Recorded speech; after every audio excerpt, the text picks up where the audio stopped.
Do you love perfume? Do you love Paris? Of course you do. Well, this is the perfect itinerary for you. Start at Guerlain.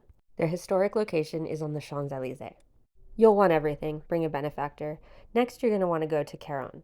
Caron is another historic fragrance brand in Paris. They still make many of their historic fragrances, and their whole line is just gorgeous. All of the bottles look like pocket watches. They even have bottles that looked like wine glasses. It was incredible. Definitely recommend. There were 13 fragrance lovers in our group, and next we went to the Perfume Museum of Fragonard. It's by the Opera Garnier, and we started with a workshop where we each learned how to make our own eau de cologne. Everyone got a workbook and apron and got to bring home a 100 milliliter bottle of their perfume. Next, they took us on a tour of their museum. It explains the history of European fragrances and also has a selection of really amazing bottles and this perfumer's organ where you get to see all of the raw materials. You, of course, want to end your tour in the gift shop. For a day out of the city, you're going to want to head to Versailles and State of Mind Tea Room. State of Mind pairs fragrances with tea. How it works is you go in, they give you all of the different teas to smell, you select the one that you want, and then they serve it to you. After you have drunk the tea, the person will come over and fan you with the perfume that matches the tea that you drink. I ended up buying 2 bottles, Spontaneous Generosity and French Gallantry. Next, we're going to hike through the Palace of Versailles to the Petit Trianon and the Queen's Hameau. We're going to take lots of time to stop and smell the flowers as well as look at all of the beautiful natural scenery. Then we're going to stop in the Perfumer's Garden. This garden was created in the last year by Francis Kirkdejean, who you may recall from Baccarat Rouge.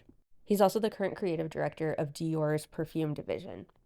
This garden is a scent lover's dream. We spent about 45 minutes just frolicking around, and then we realized that we weren't actually supposed to be in there.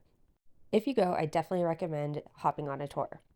You, of course, have to end your time at Versailles at the gift shop and just look at how many different Marie Antoinette perfumes there are. I bought a selection. Next, you're going to want to check out Officine Beauty. This brand was first founded 200 years ago, but was recently restarted. In addition to perfume, they sell skincare products and different flavors of toothpaste, such as apple. They're also known for their custom engraved lip balms, and they even have cafes with massages. Okay, probably the coolest thing you can do as a perfume lover in France is go to the Osmothèque. The Osmothèque is located in the Issika School of Perfumery. We happened to get there when the admissions director arrived and she gave us a tour of the labs. Then we made our way into the actual Osmothèque. The Osmothèque is the first archive of perfume in the entire world. They have more than 4,000 different fragrances. Using original formulas, they recreate new batches of old perfumes. What you see here is ambergris, a raw material that comes from Wales. After touring the cellars, we were given a presentation by the director of the Osmothèque. We got to smell about 15 different fragrances from the history of perfume. It was supposed to be 1 hour, but she talked to us for 2.5. It was incredible. I absolutely loved it. You must go if you're in Paris. You also must go to the Dior Gallery. This is probably one of the most incredible, well done museum exhibits that I've ever been to in my entire life. It was seriously amazing.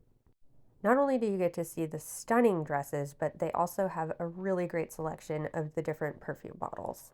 The gallery had just been redone, so we got to see a brand new exhibit, and I loved every second of it. We spent about an hour and a half wandering the different galleries, and then afterwards we stopped in the cafe.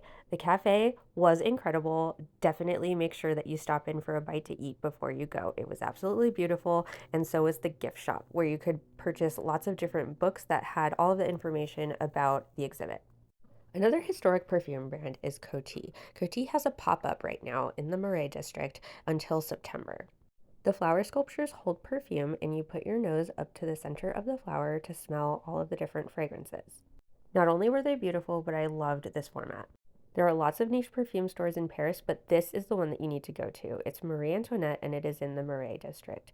Antoine, the owner, is a storyteller. You walk in, and he will tell you stories about your perfumes. One such brand he told me about was Ariza Legrand. This is another historic brand that was shuttered but was recently reignited. I loved every single perfume in here and ended up taking home perfumes that were inspired by Louis XV and Queen Victoria. A group of perfumers found out about this brand in a history book, and that was how they came to reignite the brand. The last stop on the perfume tour was Le Bon. I've done videos on this brand before. Lubon was the apprentice to Marie Antoinette's perfumer, and he actually smuggled out her perfume, and it was recreated by the brand into the perfume Black Jade. The shop is tiny but filled to the brim with historic treasures. I'm in the planning stages for perfume trips in 2025, so hit the link in my bio to participate.